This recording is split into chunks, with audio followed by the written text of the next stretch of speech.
Here we go. All right, welcome everyone. The very first episode of 585 Takes. I'm Will, and today I'm joined by Garrett and Cole. We're going to talk about all things like the NBA Conference Finals, some wild playoff takes, and we'll even draft the best remaining players left in the playoffs. Before we get started, we're going to introduce ourselves. The first episode is something great, something amazing. My name is Will Tehan. I am from Rochester, New York, and I'm currently doing my master's in business administration over at St. John Fisher University. And we'll start with Garrett. Please introduce yourself. My name is Garrett Clare. I will be a junior in the fall at Connecticut College. I play on the men's basketball team and I'm an economics major, also minoring in finance. But really, what I want to do is work in sports, which is why I'm joined by two lovely men to do this, put this podcast together and just, see where it takes us. All right, what's up, everyone? My name's Cole Blazer. I'm also at Connecticut College. Don't play any sports there other than the men's hockey club. And I'm also majoring in econ as well as a major in computer science. And once again, trying to talk sports and have a lot of fun. So here we go. Perfect. Then, without further, before we get started, we do have socials. We do have an Instagram, a TikTok, and then a YouTube. Am I forgetting anything? Or Twitter? Twitter. We have a Twitter. We do have a Twitter.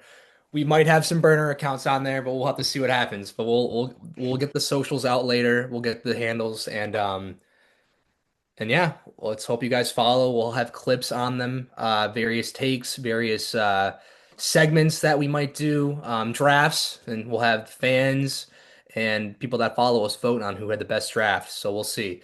Um, First topic of the day. I mean, let's get into the Spurs. I mean, it just happened. Um, what are we thinking? I think this game four was a beatdown by the Spurs. What are we thinking? I can go ahead and start us off. So I know on our topic, we had are the Spurs in trouble. Now, this was going to be recorded before the last game. And I would completely flip it to are the Thunder now in trouble because you got a young Spurs team. And not only that, but the Thunder are injured. And we saw the game without Jalen Williams, and it's pretty prevalent that he's out, and it looks bad. So now I'm not going to say the Thunder had their best game. What they shot around 18% from the three, but I will give some of that confidence to the Spurs going into Game Five at Thunder, which we know they're not afraid of after taking Game One on the road. Yeah, I don't think the Spurs are in trouble anymore, definitely after evening the series, but I still think I said Thunder in six before the series started. I'm still gonna stand by that take just because they have so many guys that can beat you.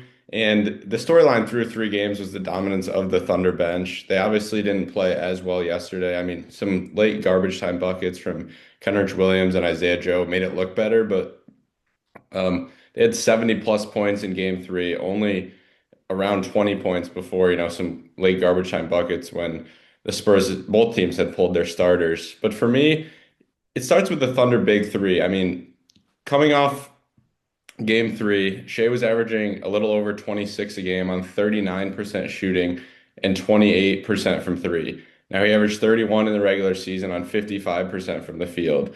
And Chet's been averaging just under 12 points per game in this series, whereas he was just named third team All NBA yesterday, averaging over 17 a game. And Jalen Williams, who I don't know about you guys, but I personally, even though they're listing him day to day, I think he's out for the remainder of this series and maybe even the rest of the playoffs. But the Thunder had a 2-1 series lead in the one full game he played and they lost. And he played 7 games, 7 minutes in game two, didn't play in game three, and they won both of those games. I just think they have so many guys that yesterday is more of an anomaly of how their bench is going to play, and it's going to continue to pick up. But to me, the reason I think they're going to win is because I don't think Wemby can be Superman in 4 out of 7 games. And for the Spurs to win 2 games so far in this series, that's what he's had to do. Playing every other day, I think it's just going to continue to wear on him. But from what we've seen, there's no reason to necessarily doubt Wemby. I just think if he's not playing at the top of his game, like the Superman performances we saw yesterday and then game one, I think the Thunder just have too much to outman the Spurs. Yeah, I mean, going off both of you guys, I mean, I'm gonna piggyback. Injuries, I don't. There's always been age-old question of actually more recent now is should we shorten the NBA season? I mean, you're in the conference finals. These guys need to be in the most tip-top premier shape possible. I don't know. I know the NBA is a very grueling 82 games. Like it's tough to stay healthy. Like I can't remember. The only player that I know has made it 82 games is Mikal Bridges. I don't know if he did that this past year, but in years prior, he's been doing that. Um, it's tough. So like, going forward, I think NBA teams, the league needs to look into like, hey, are we gonna shorten the season a little bit because I don't know. You're in the conference finals for a chance at an NBA championship. You want every single guy. You want your best players there available. So I don't know. Maybe that's something we could talk about later. But more about the series. I'm a big Spurs guy. I do not like the Thunder. Um, I think the Spurs will pull away, and the only reason why I think that is, they have Victor Wembanyama. After these, I mean, the last couple of years, I've been watching a lot more NBA. I've never seen a player like Victor. It changes everything. I mean, most franchises spend decades trying to find a player. The Spurs have already found one. I mean, I would say, arguably the best defensive player in basketball, and his offense is becoming more and more impossible to guard. I mean, I saw a video of like his shot release. I don't know how like no one's contesting that. No one's gonna block that. I mean, we're talking about a guy who can protect the rim, he can shoot threes, handle the ball too, and he's only 22 years old too, but I see such leadership qualities from him already. There was a video yesterday or a moment yesterday when he was like talking to his coach, arm on the shoulder, and kind of leading that Spurs team. So I don't know. I think game five is very, very crucial for both teams. Whoever wins that goes up 3-2, and I think whoever wins game five wins the series. Yeah, real quick, and then Cole, I'll let you go. I believe there was 18 guys to play all 82 games during the season. I Okay. believe only four of those were starters. Interestingly enough, the Spurs had two of them. Julian Champagnie, who starts, and then Keldon Johnson, who was the sixth man of the year off the bench, who I think if the Spurs are going to win this series, he needs to be much better. He has been very quiet for the sixth man of the year. And then Mikal Bridges, like you said, and then Dante DiVincenzo, who started all 82 games and just tore his Achilles in the playoffs. So I saw that that. certainly Yeah. helps your argument for that sake. I did see that. Yeah. So maybe I don't know. I mean, I'm a DiVincenzo guy too. Was part of that great Villanova team, and I don't know. I mean, it's just tough. You see guys like that who busted his butt for 82 games of the season, and then I don't know. I mean, I don't. I know Achilles take I think a year, maybe a little bit less, maybe a little bit more, depending on how the body recovers and how the process is. But he's going to be out the whole entire 26, 27 season, which sucks. So feel for him. But yeah. Yeah, I mean, listen, I'll get this out of the way. I absolutely hate the Thunder, but I'm not going to sit here and act like they're not the best team in the NBA. Their offense is surgical, and you can see that they have an exact kind of scheme they want to run, and they run it almost to perfection every single game in and game out. Now, I know we gloss over the fact that Jalen Williams has been out, but AJ Mitchell also missed the last game. And I think that kind of absence was even bigger than Jalen Williams just because how he's been stepping up in the absence of Jalen Williams. As well as this, Stephon Castle played unbelievable defense on Shea. They weren't really double teaming outside the 3 point line. Instead, they let him get inside the three, and then they would show the double, which that definitely worked.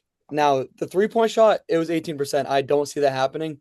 Garrett, I'm on your side. I do think the Thunder will take it in seven, but the fact that you had the Spurs on the ropes with their back in the corner and you go and lay an egg like that, I mean, the confidence goes completely in the Spurs direction. And with a young guy like Victor, who's just straight up not afraid of the moment, I mean, we saw him pull, what was it, game two where he pulled, or no, game one, where he pulled from like 10 feet behind the 3 point line with the full shot clock and just nailed it. So I don't think you need to give any more fuel to that guy's engine, but it'll be an interesting series. Very. I will say, Cole, real quick, you mentioned the Thunder laying an egg. A theme of this NBA playoffs has been teams going on the road in elimination games have been wildly successful, not only winning the game, but absolutely dismantling their opponents. The Knicks have done it twice. If you remember game six against the Hawks, they were up like 50 points at halftime. Game four, they did it in Philly. They beat them by like 40. That game was non-competitive. They just shot the lights out, made a franchise record three-pointers. The Spurs did it in Minnesota in game six of that series when we thought possibly did the T-Wolves have enough to push it to seven. And then most recently, the Cavs in Detroit game seven of that second round, they just absolutely smoked the Cavs. So that was really interesting. Yesterday kind of reminded me of that, where the Thunder almost did just lay an egg. But I'll go back to your point. We know they don't have Jalen Williams, but no AJ Mitchell. I know he went off against the Lakers and he's really been struggling in this series. But that secondary shot creation is, I think, something they're really missing because they have the pieces. But you look at Isaiah Hartenstein. I mean, Chet Holmgren, most other series, maybe he can create shots, but he's playing against a 5 inch taller version of himself pretty much. The other Jalen Williams isn't necessarily a shot creator. Caruso, Dort, all these guys are great role players, but they're not able to create their own shot. And I think coming into the series, the Spurs said, okay, we're going to double Shea. We have to get the ball out of his hands. We have to make somebody else beat us.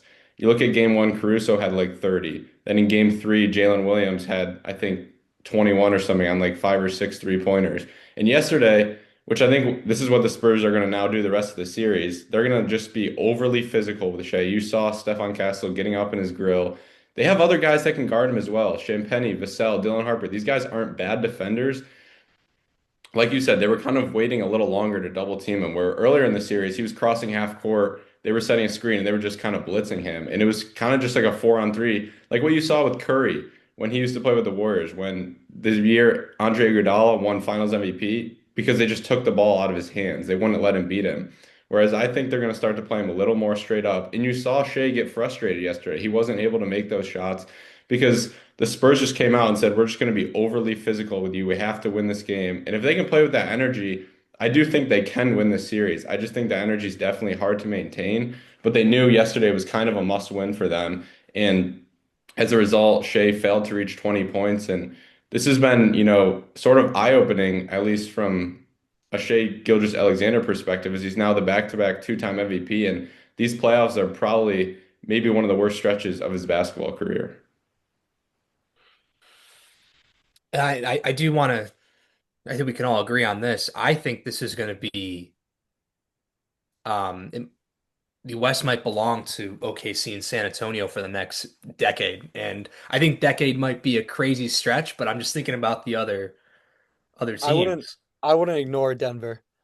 You wouldn't know. I'm a big Jokic guy, but what? Jokic is. You're teasing my hot take. You're teasing it. You're Uh, teasing it. all right, I'll slow down then. But yeah, I mean, well, kind of I takes will. out my point there, I guess.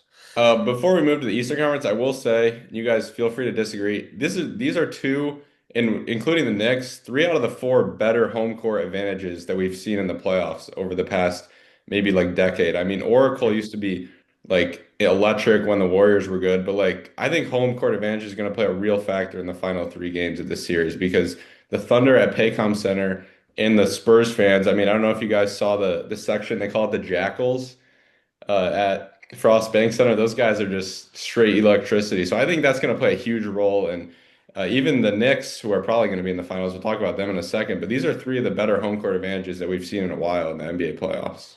You're talking about the Spurs, right? The I'm Spurs talking fans. about, yeah, the Oh, Jackals for the okay, yeah, Spurs. yeah. I saw a video yesterday. There was a younger kid. He probably had to be maybe 7 years old. They're screaming their lungs out, and the poor kid's just got his hands over his ears. And oh my gosh! But yeah, I've heard they just don't sit down. I think where are they sitting? Right behind one of the baskets, or are there two sections? I think there's There may be two. They were showing one, and the guy had like yes, green face paint on yes. Okay. yesterday. But I mean, talk about like people that have had a lot to celebrate. The Spurs have been amazing for like a 30-year stretch now. And then the Thunder, we saw it back when it was Harden and Westbrook and KD, and now they've sort of rejuvenated with this new group, and their fans are absolutely into the game as well. Then Knicks fans travel. I mean, you could argue the Knicks have kind of haven't had an away game yet these playoffs. Yeah, So and I that'll think be they would interesting to experience see. that in the finals. But Donovan Mitchell said it yesterday. He was like, I am from New York. I'm not surprised by this. They travel really well. Yeah. One thing I would like to talk about is Shea. He's obviously collapsed a little bit in this series. So I get it. I think we all think right now Wemby is probably the best player in this series. Where do we think he ranks among the league? Because I will say, I love players that's games escalate in the playoffs. Players that step up in the playoffs and they don't shy away. And Wemby, I mean, you can look at the numbers. The numbers don't lie. His game only evolves when we get into playoff time, which is super impressive at such a young age for me. Yeah, I mean, I think Wemby's very good. I mean, I'm a Celtics guy. I focus on the East a lot. I haven't really paid too much attention in the West. But the past couple months I've really tuned in to the Spurs just because they're a young team, young guys, making noise in the league, in the conference. And I think Wemby's he's really evolved into my top three. We can get into more the numbers game later, but he's solidified a um, top three basis for me. Yeah, I think I've been a Jokic believer that he's the best player in the NBA the past few years. Watching him struggle in the T-Wolves series did make me reevaluate where I rank him and Shea as of 2 and 3. I think Wemby has, as of the last week, game one, and now yesterday, has solidified himself as the best player. However, we're giving all this slack to Shea. He is getting double teamed, and the Thunder are also 10-2 in the playoffs, and he is the back-to-back MVP. They won the championship last year, and they might as well be on their way to another one this year. So let's not give him too much slack. I do think he's finally drawing all this attention, and it is harder to flop and draw fouls in the playoffs than it is in the regular season. No one thinks that Shea is not a good basketball player. We just know he's so good, so nobody wants to put up with these antics that he does. With the flopping stats, where we see he flops on 17% of his shots, 11% of the shots he doesn't even get fouled on, he falls on. 100%. I would I also agree. have to. I can't give Wemby the best in the league yet. I know Jokic didn't show up as much as we would hope he would. However, his numbers in the playoffs weren't as bad as I think people think they were. I mean, he averaged 26, 13, and 10 against the Timberwolves, shooting 93% from the free throw line and then 55% true shooting. And that entire series, he was also facing double teams. And sure, he's a bigger guy, but they can hold him and get away with it the entire game. Whereas Shea, we do see a lot of light touches turned into shots at the free throw line, where every single Jokic possession, someone's holding him, someone's grabbing him. I mean, you can look at the claw marks on his arms after every single game. And yeah, he does complain, but if he complained as much as Shea for every time he was touched, he'd be shooting up to 20 free throws a game. Like we saw, what was it? MVP Joel Embiid, where he was flopping and he was so big that he got to the line like it was religious for him. It was 20 free throws a game, and he would average 35 easily. hmm Yeah, I don't want to talk about the Nuggets too much. I mean, we can at a later point, but I'm a big Jokic guy too. I don't want to sound like a broken record, but yeah, he didn't really show up in the Timberwolves series, but there are obvious factors like the double teams and him just trying to just carry his team over. And I just think guys like Christian Brown needs to kind of step up. I know he's getting I think he's getting a max, right? A 5-year deal or something after the season. Or no, he's up for the max or something. I don't know. I mean, guys like that gotta step up. I know Jamal Murray had a really good year, but I think guys like Christian Brown got to step up too. So, All right, I think we can move over to Yeah. the Eastern Conference if we want now. mhm. I'll sort of throw it out to you guys if the question is the Knicks series over? I'd be surprised if anybody says no, but I guess it's more of how many games is it going to take them to wrap this up, and is it almost better if maybe the Cavs win a game or two here to so the Knicks don't have too much off time? If I'm the Cavs, I'm giving everything possible to win game four. You cannot get swept. You can't. It's one of the most it's a terrible feeling. And I don't know. I mean, I'm not really too familiar with Kenny Atkinson, but for him to say that, yeah, analytically we've won, I think the quote was, Analytically we've won 2 out of the 3 games." No, you didn't. You lost. You're down 3-0. You know. So screw the analytics. It's either you win the game or you lose the game, and they've lost all three. So for Cleveland's sake, for the future of the Cavs, I've heard trade rumors for certain guys. You need to win game four. There's no question. That's my opinion. That's my take. Garrett, go ahead. The series is over. Whether the Cavs win game four and the Knicks close it out in five, or whether the Knicks sweep, the series will not go beyond Wednesday night, which is when game five would be.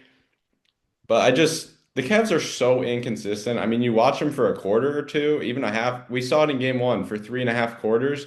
they look like maybe they could have competed with the Thunder or the Spurs in the final. And then all of a sudden, a historic collapse. And don't even get me started on just that game one collapse and how just the biggest lack of a presence on the court I've ever seen in James Harden. That was completely just unacceptable for an NBA player. The Knicks have now won 10 games in a row, and they are now the 10th team to win 10 or more in a row. Eight of those teams have reached the NBA Finals, and five of them have won it. So I have a little trivia question for you guys. What is the longest NBA playoff win streak of all time? Trying to think of some dominant runs here. I mean, the one that comes to mind is the Warriors back then Yep. when they went 73-9 because they swept. Well, next year with KD, I think they went 16-1 in the playoffs. So It was I'll it was give the them. 20 it was the 2017 Warriors. They won their first 15, then they lost Yeah, game four and they closed it out in 5 games. I just think the Knicks are the better coach team. They have the most clutch player in that series with Jalen Brunson, who's a better closer than anything the Cavs have. They have the better home court advantage, and honestly, they're probably just the better team. This Cavs team is so frustrating and puzzling to me because you just don't know what you're ever going to get with them. They certainly have the talent, but Donovan Mitchell and James Harden might have some of the worst shot diet in the NBA. Some of the shots they take, like no pass, just off the dribble, it's just terrible. And then you look at Mobley and Jarrett Allen, these guys will score like 30 combined points and a half. And I think it was game three. Evan Mobley didn't even take, or game two, he didn't even take a shot in the second half after he had yep. first 14 first quarter points. Like, I just don't even think they know what their identity is. They just have a bunch of talent. And I think this is kind of exposing Kenny Atkinson a little bit as a coach. I will give him some credit. I just think James Harden is a really hard guy to coach and to play with because he can only play one way, and that's not necessarily a winning way in the playoffs, but they got to figure something out. And like Will said, somebody's going to be on the trade block. This team's going to look different next year. I really, I really thought Evan Mobley would have taken. He had a great. Don't get me wrong. He's not a bad basketball player. I just thought he would have taken a further step into, I don't know, maybe a lower end superstar or something like that. But yeah, I mean, game two, I mean, he was non-existent in the second half. And like you said, for the identity, there's one team that has an identity, and it's the New York Knicks. And you got to feel for them. And I got to, for years they were kind of a joke in the NBA. They had bad moves, missed expectations, and they never really felt like the real contenders. But this year it feels completely different. The physical, they defend hard. I'm a big Mitchell Robinson fan. Besides the free throws. And more importantly, they have a superstar, and that's in late games, like you said, and that's Jalen Brunson. And they have a good team that fills around him too. Josh Hart does all the dirty work. He's the glue guy. OG Anunoby, despite I think he had a hamstring injury, but he's been looking really good with his defense and his scoring. And Cat's been really well coming over from Minnesota. He stretches the floor and he creates a matchup nightmare, whoever's defending him. So. Yeah, it's good stuff. Yeah, I mean, I keep hearing you boys harp on the fact that they don't have an identity, and I've watched, I think, every single Cavs game this playoffs, and I would argue they do have an identity, and it stems from their coach, Kenny Atkinson, who I absolutely despise as an NBA coach. And it's a team that's straight up just disinterested. I mean, sure, they beat the Raptors in seven. That series should have never went 7 games.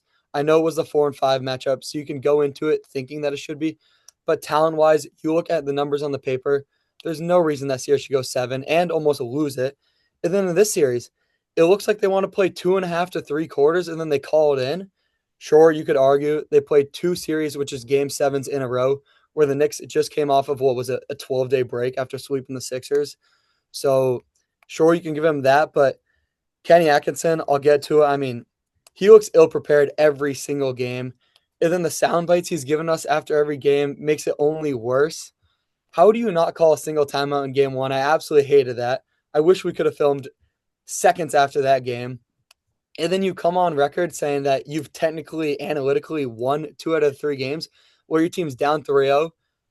Not that I love the players' effort, but it is hard for you to kind of ask your troops to kind of step up for you when your coach is over here making excuses. And to me, their identity is good enough.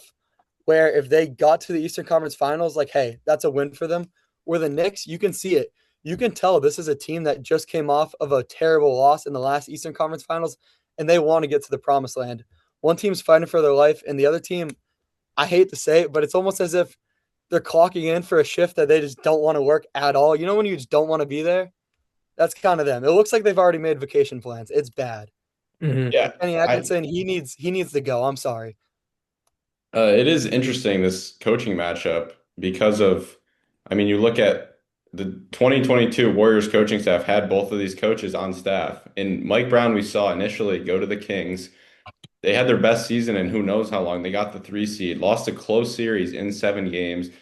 A year later, he gets canned, and the Knicks are firing Thibodeau after he takes them, what, 2 wins away from the NBA Finals, 1 win away from the NBA Finals. We saw them down 2-1 to the Hawks, and it was like, what are they doing? That was the stupidest decision ever. Mike Brown might get fired. And now all of a sudden they're up 3-0 in the Eastern Conference Finals, and Mike Brown looks like a genius. So Wasn't that is really interesting to me. But I do agree with you. This honestly goes beyond just the like X's and O's of basketball. The Knicks just look like they want to be there more and they want to win more. Whereas the Cavs, it almost looks like I get some of it fatigue. You can never blame a 22-point comeback in the fourth quarter on fatigue. I mean, just sub James Harden out of the game and you win. Put literally anyone else in for him or use a timeout. Either of those probably would have won them the game. But they do just look disinterested. I mean, Max Strus comes on the court. He tries to give them a boost of energy, but it hasn't like spread to anybody else. He feels like the only guy out there who's like desperate to win. wasn't Mike Brown like a late hire for the Knicks, if I remember correctly? I knew they were trying to find someone, and then they finally landed on Brown. In the NBA world, it kind of felt like a settle. Like to be Yeah. honest, like they missed their first 3 or 4 guys that they really wanted. So they're like, okay, we'll just go with Mike Brown. Yeah, okay, okay. I was gonna say, because weren't they looking at I feel like Dawn Staley was in the mix for a little bit. I could be wrong, but I remember no discredit to Dawn Staley, but I remember her name in the list for the Knicks. I don't know how accurate that was, but I know that she was in there. And I think Malone, Michael Malone. yeah, Mike Malone, the new UNC head coach, I think he was in there too. But There yeah, was I mean, Jay Wright's name was floated because of all the yes, Villanova yes, connections. yes.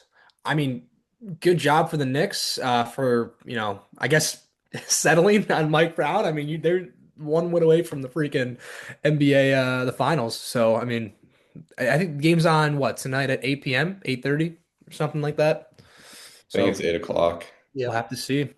I think the brooms are coming out in Cleveland. I can't lie. Yeah. We've never seen a 3-0 comeback in NBA history, and this feels like the last series I would pick for that to happen. I mean, I think the Cavs will do everything possible to win this one, but I have no hope in them. If they win one, great. It's over in five. The play that always comes to mind is when I think it was a minute left, maybe 2 minutes left in game three. Uh, Jalen Brunson, I could have scored that freaking basket. If I think any of Yeah. us could score that basket, the Cavs just gave up everything in their home arena too. If I'm a fan, I'm like thinking, I just paid a good amount of money to watch this team, and they just gave up in the fourth quarter. Granted, the score was a little bit lopsided, but come on. Playoff basketball, people are here to see you succeed, and you're working for something all together, and you can't even finish the game. Like, come on. Before No. before we move on, what I personally think the Cavs need to do, whatever you can to get rid of James Harden and whatever you can to bring LeBron in for one Yep. final run in Cleveland. Bring him back. Bring him back. Oh my gosh. That would be a good little. If LeBron calls it after, one more year next year, I think that would be a really good reunion. I mean, Um, the talent gap is not that crazy between them and the Knicks. If you take James Harden out and put LeBron in, I mean, I think LeBron is just a better player than Harden, but he also is just such a better teammate. He's so good at getting guys involved, like the two big men and Jared Allen and Evan Mobley, who need sometimes the guards to get them involved. I just feel like that would be a perfect ending, and maybe they're not quite good enough to win the finals, but the Cavs are already in win now mode. This puts them even more in win now mode, and I think it just kind of makes sense for both parties. yeah, I mean, Yeah. another offseason possible move, and I'm going to piggyback off Cole. Kenny Atkinson, I think might be done. Not saying that he's a bad coach by any means, but I am. usually when it maybe, I but usually mean, usually it's sorry, go ahead. It's interesting because he was the Nets head coach when the Yes. Nets were not very good. Like they achieved a lot better. Like they made the playoffs, they did a lot better than people thought they would. That was that really fun Nets team with D'Angelo Russell. We saw Rondé Hollis Jefferson hitting the emotes on the sideline the whole game. Like that was a really fun time for Brooklyn. And then KD and Harden and Kyrie came in and they were kind of just like, get Atkinson out of here. We Yep. don't want him. And then so he goes back to the Warriors, I believe, and then now he comes to Cleveland. And it's like he's doing a good job, but he also feels like the players have way too much control over him. Yeah, yeah. And I one more thing about that Nets. I think it's when they had Jared Dudley, right? Yeah. That's when him and Ben. Yeah. Yeah. Oh my gosh. And Jared, I think Yeah, Jared Allen was on that team as he well. was. Yes, he was. But I mean, for a team that doesn't really live up to expectations, I mean, the man to blame, the person to blame is usually the coach. So fair or not, when teams underperform, I think Kenny Atkinson is the one to blame. So it'll be interesting to see what happens in the offseason if he still has a job in Cleveland. So, but hey, we're talking about the offseason. They got a lot of fight left. So let's see. Hopefully. I don't know if they do have a lot of fight left. Yeah. I mean, if I, you I don't watch think they these three do. games, it looks like they have no fight at all. they got guns blazing tonight. So we'll have to see. Guns blazing. Yeah, I mean, if I could say one more thing, just because this Cavs team really pisses me off, because looking on paper, there's no reason this should be a sweep, and it's looking like it's heading that way. In the playoffs, they're averaging over 16 turnovers a game, which is more than any other team in the playoffs outside of the Lakers, which they're missing their ball handlers. They're missing AR for most of it and Luka for the entirety of the playoffs. So that's kind of an anomaly there. And then the defense. There's no excuse for this defense to be that bad. I mean, they have a defensive player of the year in Evan Mobley. And then they have athletic guys. I mean, they have Allen, who's a rim protector. They have Strus, who he actually always gives you his all.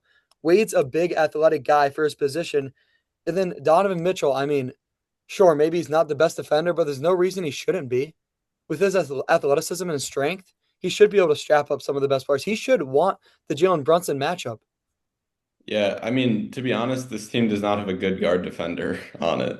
But I mean, exactly, but why? well, Donovan Mitchell should be a we know defender. why because Harden could Yes. care Okay. absolutely less about defense. I mean, Sam Merrill is not really guarding anybody. I don't think Max Strus is a very good defender. I mean, he's fine. I just think he tries really hard, so it Mhm. makes up for kind of that lack of maybe athleticism. And then Mitchell doesn't really, I don't think, care much on the defensive end either. And you're playing a Knicks team who has the best player in the series in Jalen Brunson, who is a guard.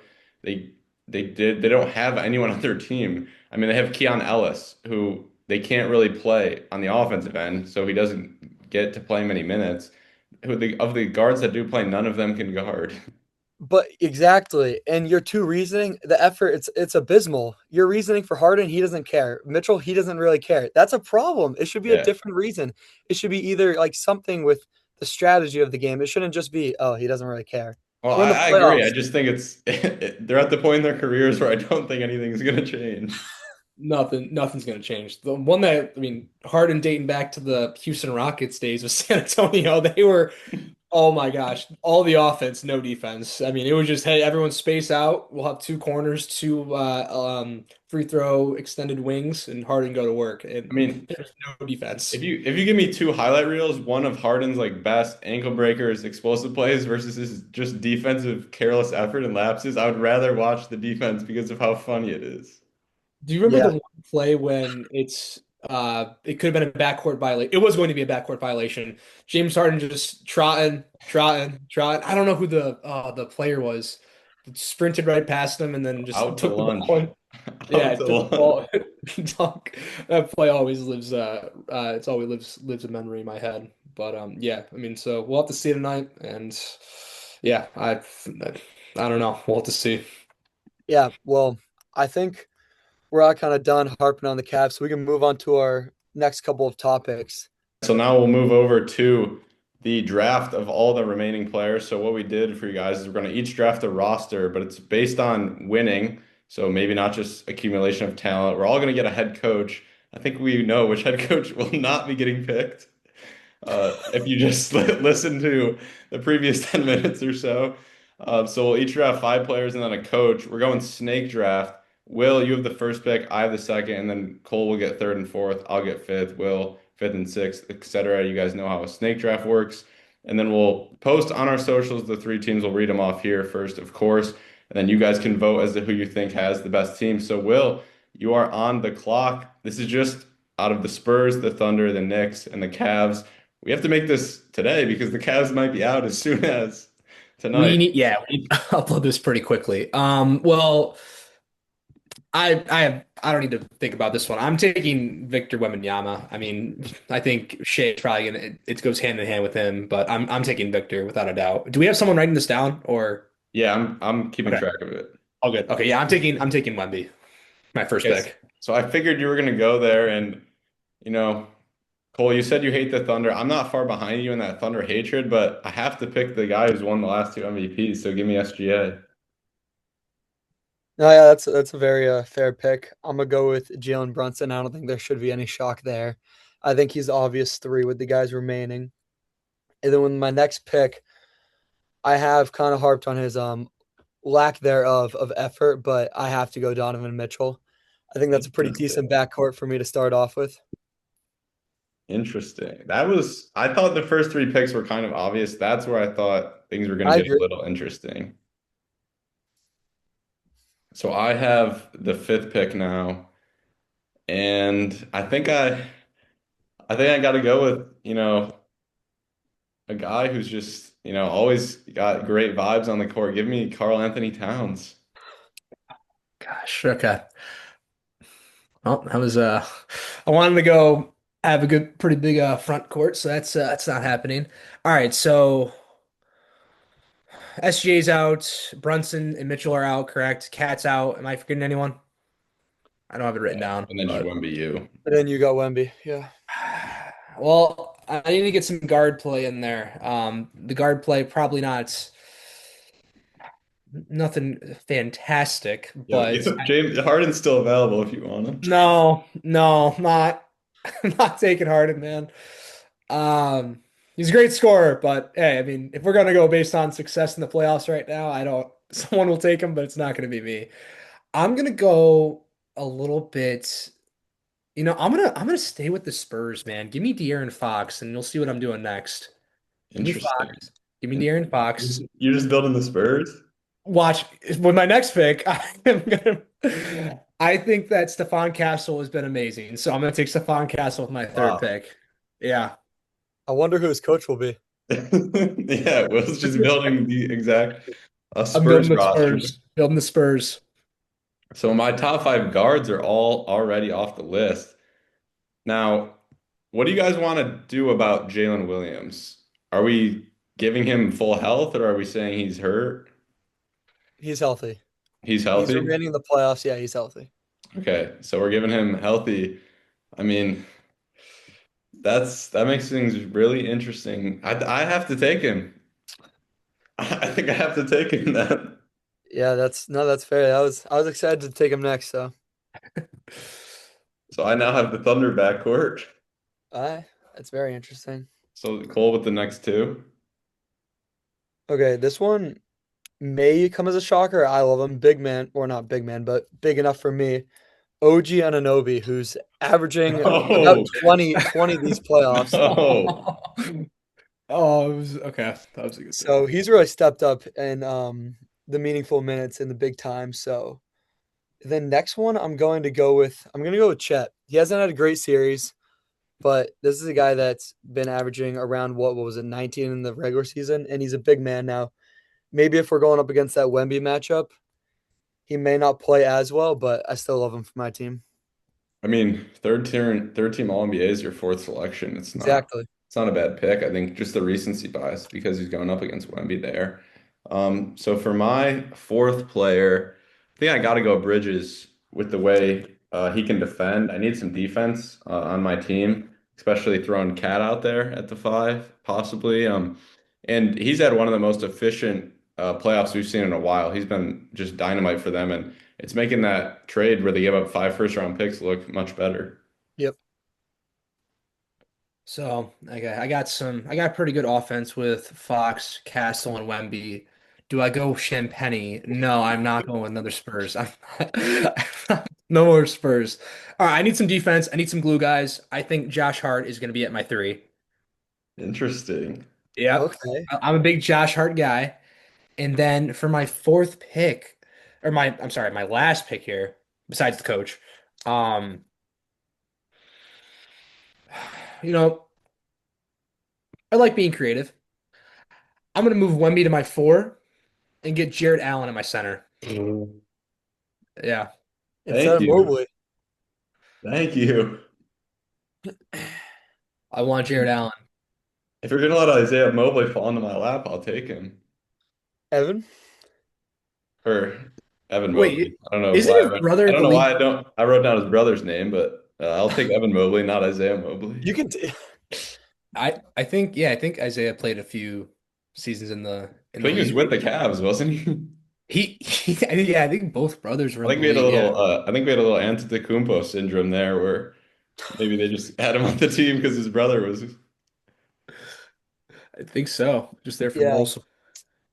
So this makes my next pick very, very interesting because as much as I just hated on Harden, he's probably the next best option. I will be honest, I'm a big Hart fan, but he wasn't even on my list for the top 15.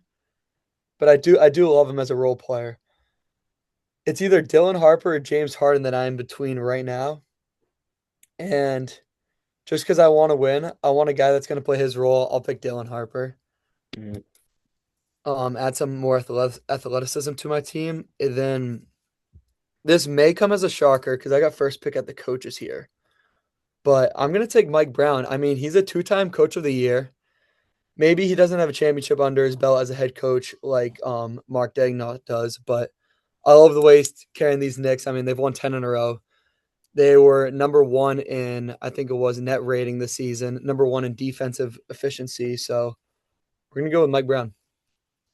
I mean, I like that. I like that pick from you at head coach. I think that gives me Mark Daigneault kind of maybe by default. Not that Mitch Johnson's a terrible coach, and I just think, I mean, Mark Daigneault's proven himself more, so I'll take him. Man, it's either Kenny or Mitch. I already Um, wrote his name in for you, so So did I. you gave me Mitch. All right, I'll take Mitch. I think he's a younger guy. I did not know how young he was. yeah, I so give him credit, and I thought it was pretty cool. I saw a clip that Popovich and Tim Duncan were watching the game together, so I thought that was pretty a full circle moment. But yeah, let's go, Mitch. So I have what four Spurs members of the team. That's yeah, great. Yeah, you have the big three as well as the coach. I do, I do the big three plus some glue guys of Josh Hart and Jared Allen. Actually, I mean, give me Josh Hart as a glue guy. But Yeah, yeah, I think so that that's would so Will has Wemby, De'Aaron Fox, Stephon Castle, Josh Hart, Jarrett Allen being coached by Mitch Johnson. I have SGA, Cat, Jalen Williams, Mikal Bridges, and Mobley being coached by Mark Dagnall, and then Cole has Brunson, Donovan Mitchell, OG, Chet, and Dylan Harper, all being coached by Mike Brown.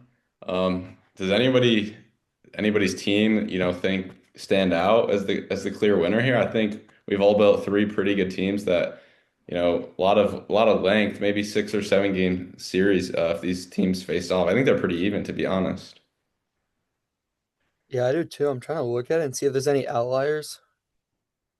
looking back. I probably should just put Mobley at my four, um, and then and then uh, and then Wemby at my five. But I have a yeah, I got Wemby at my power forward. Did anyone pick up Hartenstein? I No. don't. No, Yeah, I was looking at that between him and Jared Allen, but I don't know. I mean, I thought Hartenstein was going to have a 30 piece after yesterday's game. You just kept doing a little uh, touch push shot over shots. The Wemby. most the Yeah, most push shot. Yeah.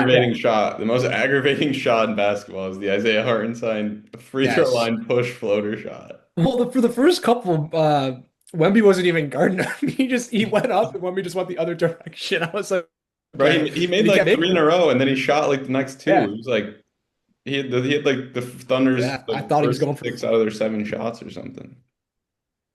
Yeah, I mean, I definitely looked into him. Just I think he's averaging around 9 points a game. great passer, but with the team I built, I just don't see where he would fit in, where he would stand out over the Dylan Harper that I have, which in transition, like really no one's keeping up with him on the court besides obviously there's a few guys because we all selected the top 15 that we feel is left in the playoffs. So, but he's definitely one of the most athletic guys out here. Yeah, I didn't think we really missed anybody. I had Hartenstein ranked as my sixth big, and the other five went. So I guess he was the next guy off the board. But I think I'll take the defensive Mobley and Allen over him. I had Case and Wallace. I think was maybe one of the next guys to be picked. Maybe a guy like Max Strus, and then I had Dort and Vassell on there as well. But I think probably the top three wings for me were Jalen Williams, and then the two Knicks and Bridges and Anunoby. And then from the guard side of things. You could argue maybe Caruso in maybe sort of a glue guy role like Will picked, but I think Josh Hart is the better pick there. Mhm. Yeah, I like the Hart pick. I will say, out of my top 15 that I kind of listed here, we are missing two guys, Devin Vassell as well as you, Garrett. And then, listen, I know we just talked about his effort, but I think it's kind of hard to not put Harden in the top 15 players left. I have him here. I had him listed at 12, right over Mikal Bridges, Dylan Harper, and then Devin Vassell to round it out. But obviously, no one wanted to pick him. Just I Yeah. think I off of purposely left defensive him out of side of my the game. rankings. Yeah. I think it's a little disrespectful to not put him top 15. However, I really can't hate on you for it due to the fact that his effort and just the fact that he doesn't look like he cares at all. I don't want that on my team either. So Yeah, so those will be posted a little later on all of our socials. Be sure to give a vote. Who do you think has the best roster? And then, Will, can you give us a nice transition to our last segment of the day? Yeah, so I didn't want to go too much into it, but it's time for our final segment, Stand on It. This is where one person, in this case, Garrett, has a hot take for us, and he's got to defend it no matter what. So Garrett, without further ado, you're on the hot chair. Um, let's go ahead and let's hear the take. I know we kind of took a little glimpse of it earlier, but So here we go. I am the person in question today. I want you guys to rate this hot take out of 10 by the time we're done talking about it. First, I'll just give you my hot take and I'll let you guys initial reactions, then I'll sort of go into my reasoning a little more. But I initially said this one before last year's finals. I said the West is going to win the finals for the next 5 years. So the Thunder won it last year. So now I'm saying, including this year, the NBA champion will come for the Western Conference for the next 4 years, meaning the East will not win an NBA title until at least 2030. Cole, do you want to? yeah, I can start us Okay. off. I Okay. mean, Okay. I'm not gonna sit here and act like it's not a hot take just because there's so much that goes into winning a championship. It's not just who has the best roster, who has the best talent. However, that does happen to be the champions most of the time. It's definitely not all that. I mean, we've seen it multiple cases. Kawhi's injury, we saw it. Klay Thompson and Kevin Durant go down with the Warriors, which I don't think anyone would argue that the Warriors were not a better team than that Toronto Raptors team was. So I do think it's kind of hard to just kind of throw away that entire, I guess, injuries. But I would I give you favorite? I'll give you favorite. I think the West will be the favorites to win the finals in the next 4-ish years. However, if the Celtics do go out there and they do trade Brown for Giannis, I would probably put them a notch over, if I'm being honest, almost anyone in the West. Due to only this, I love the Celtics and how they've constructed their team. The only thing that I'm not a big fan of is how they're coached and how they play the game, which I think everyone saw, especially these playoffs. I've been harping on it for the last few years. They just chuck up threes, and it worked for them one year. They won the championship, and they did it in a very kind of easy way. I mean, they blew through the Eastern Conference. However, that team was much better. They had much more 3 and D guys. I mean, now they're missing the Al Horfords of the world. They're missing the Drew Holidays of the world, the Kristaps Porzingis. So that's a lot of guys that they had to let walk just because salary cap. And all three of those guys can hit the three at high rates and defend well. Whereas Neemias Queta, if you're only playing a Chuck 3 game, Queta can't really do that very well. So, however, I wouldn't just gloss over the Celtics because if they do get Giannis, that can change their game completely. They don't have to rely on the three because they have a guy in the paint who can he'll give you 25 a game in the paint and the free throw line. Then as well as that, the West, it's hard.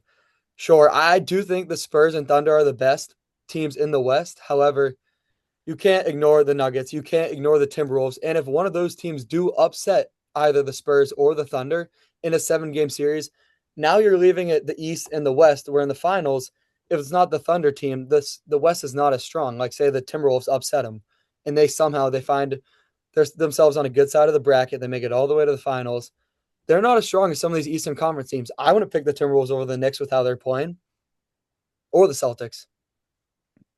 I'm glad Cole said the Celtics. That was a terrible Game 7 loss to the Sixers. I'm very upset about that, but there's a good, bright future. There's light at the end of the tunnel. I would like to see a trade, Brown for Giannis or the package there. Um, it would suck to see, that duo be split. But in today's NBA, I mean, if you want to win, you gotta make a big splash. And I think making a trade for Giannis, I don't know what it would be, a couple picks, Jalen Brown, maybe I don't know, maybe see Sam Hauser in there. I know that I seen a couple rumors with him. And they want But Pritchard. Pritchard, yeah, yeah, That hurt. that would hurt. I mean, but yeah, I mean, we'll see what the offseason holds. I think that there could be a switch up in the league. I mean, 4 years, because you said 2030, right, Garrett, or the next four, right? The next four. Yeah, I mean, 4 years is a long time in the NBA. I'm not saying it's not going to happen. I mean, I think the West is way more competitive than the East. I mean, one superstar trade can change everything if they're moving from the West to the East to I don't know, just changes the sculpture of the league. One injury can change everything, like we mentioned with or not the Raptors, the Warriors, excuse me, and Kawhi too. And then players can break out. We can see growth in the league. We can see players develop, turn into superstars, new developments there. Um, I mean, I knew the Spurs were going to be good, but I didn't really think that they were going to be this good. We'd see a rise as of where they are right now. The East still has talents. I mean, Jalen Brunson's really good. It'd be interesting to see how the future of the Knicks goes, though, because I think they traded four Bridges, and it was what, five first round picks. Yeah, it was five. So I mean, it was a lot. They gave up a lot for Cat too, I think. I know they swapped Randall there, but we'll have to see what happens there. But yeah, I mean, I think 4 years is a long time. I'm not saying it's not going to happen. It very well could. I'll say it again. West is much better. But yeah, I think if the Celtics make a big move, maybe look into coaching change like Missoula, but maybe it might be time. I know there's a lot of I think next year or two might be a prove it season, but we'll have to see.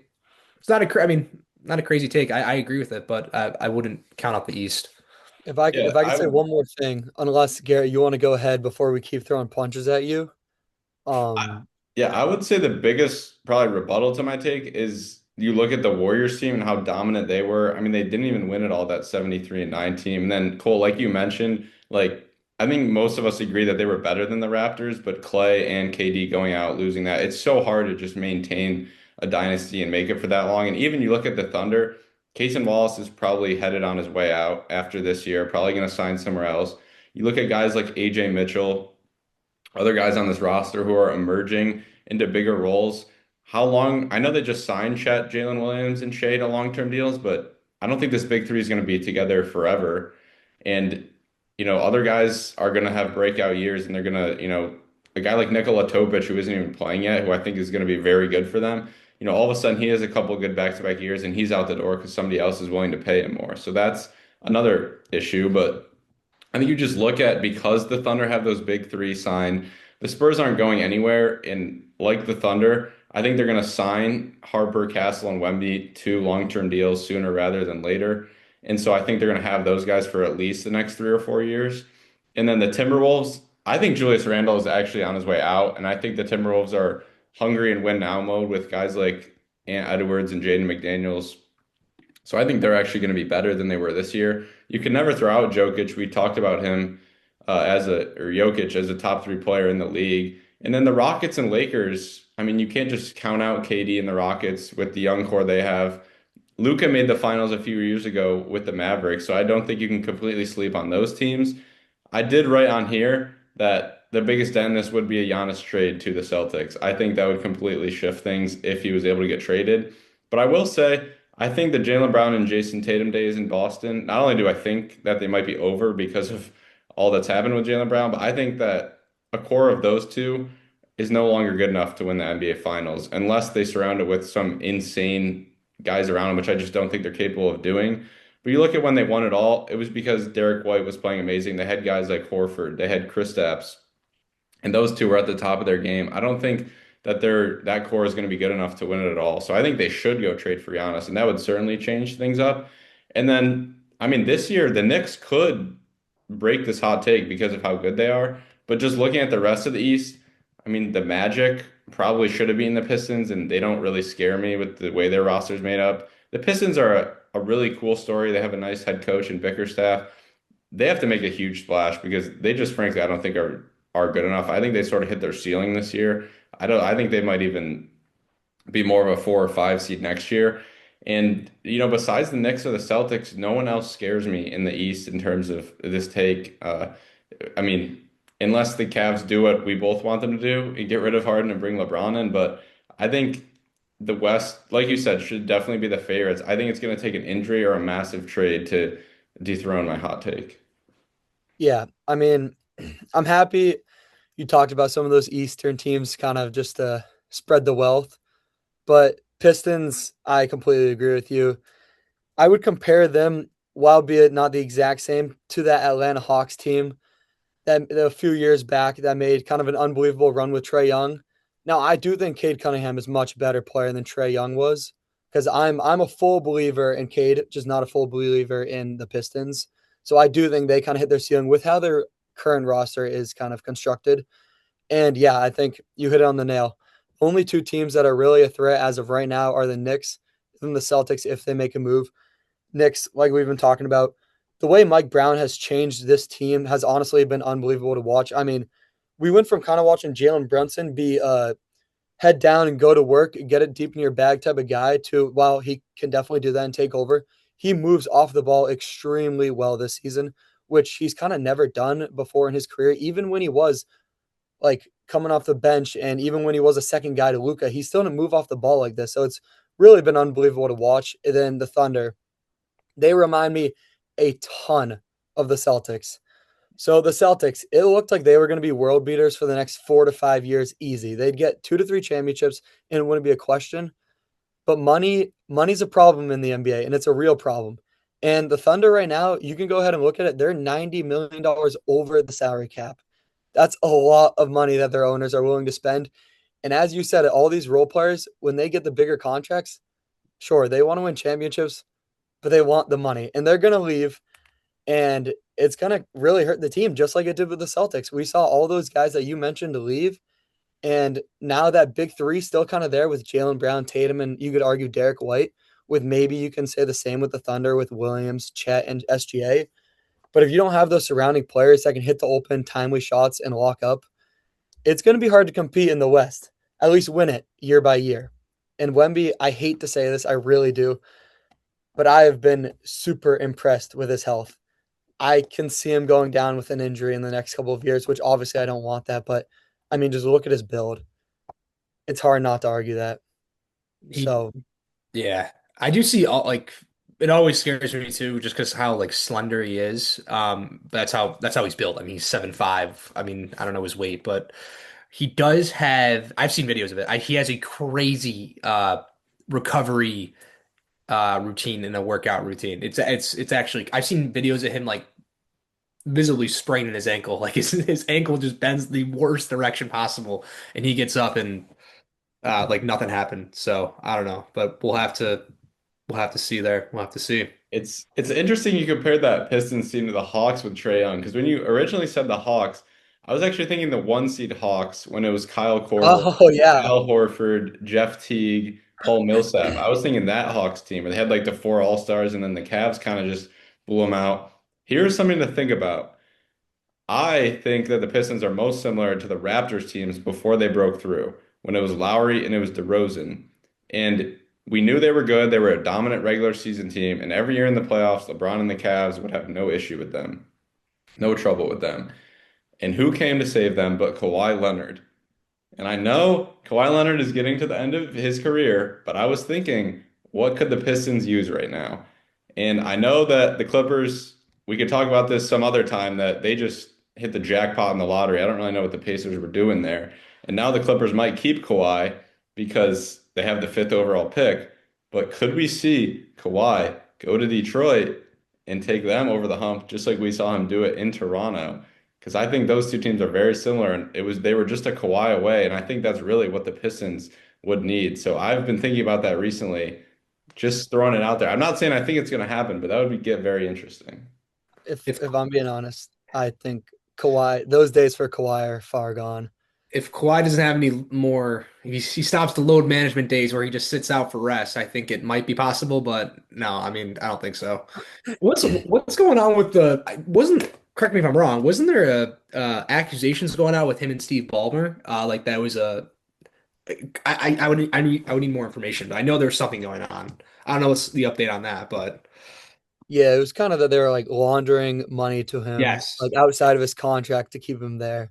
I don't yes. really know what ended of it, but yeah, that there was an accusation of it. And then Okay. Garrett, to get Okay. back to your Pistons take, I would say they're missing a couple guys that those Raptors teams had, with maybe the Fred Van Fleets of the world, the OGs of the world, where I just don't. I mean, Jalen Durant, he just laid an egg. He was terrible, and that's a real problem. I mean, He lost a lot of money. yep. He was about to sign a massive contract, and the way that he showed up in the playoffs, he lost a ton of money. And then, not to kind of make a joke, but it didn't help him seeing all those Angel Reese posts about him. I mean, that was insult to injury. Yeah, another guy that they could go after, who I actually think it might get traded, is Durant. I think the Pistons, the culture they've built, they have a great culture, and they have their guy in Cade Cunningham. They just need more guys who can score the ball, and they need more talent around him. And I think that is where Kevin Durant steps into a team and makes them better. You can't build around Durant, and you can't make him your culture guy because he's proven that he can't do that. But he's proven he's one of the most efficient bucket getters in the league. And I think he could really help out the Pistons. So keep your eyes on KD or Kawhi, potentially to Detroit. I'm not Shams, I'm not breaking any news, but you never know. You think the Rockets are going to let him walk after what they just gave up to get him? I've heard that, he might get moved this offseason. I would not be shocked. Although if I'm the Rockets, you got to run it back with Get a a point healthy guard. Fred VanVleet. Yes, yeah, I agree. Get a point guard and then maybe give it a year or two. Yeah. But at that point, Katie would be what, 30? Jeez, he'd be up there a little bit. He wouldn't be 40, right? No. I mean, what are we talking, a year later or 2 years? Either or. I think he. He's Oh God. 37 right now. Yeah, so Oh he'd be up there. He's approaching 40. Yeah. it's wild. That is wild. That's Well, I wild. think I think that's gonna do it then for Yeah. the first inaugural episode. Yeah, I think Any so. last words before we sign off here? See episode two, or what do we have some possible topics that we might discuss, right? Should we teaser that a little bit or no? Yeah, Yeah, we could talk about that. if you Okay. want to. So, a couple things I think we're going to go over is, which we've kind of hinted at a little bit, but the fact of where should LeBron go, and also where do we think he will go, because those are two very different questions. And then the second topic, which is which conference finals player has the most legacy pressure. So those will be fun and very interesting to talk about. I'm sure the LeBron one, we could spend hours on that one, but we'll save it for another day. Yeah, we'll have a game five to talk about as well from the West, and maybe a game five to talk about from the East, but at least a game four. Even if there Game is four. one, we may just skip Yeah, over that. yeah. All right, Will, close us out here. Closing us out. But yeah, that's episode one down. Thank you guys for joining. We appreciate you. Episode two, Wednesday, Thursday, depending. We'll have to confirm that. But it was a pleasure. I had a great time. I'm glad we got this started. Um, like everyone said, follow the socials. We'll have those posted. And yeah, we'll look forward to seeing you guys in episode two.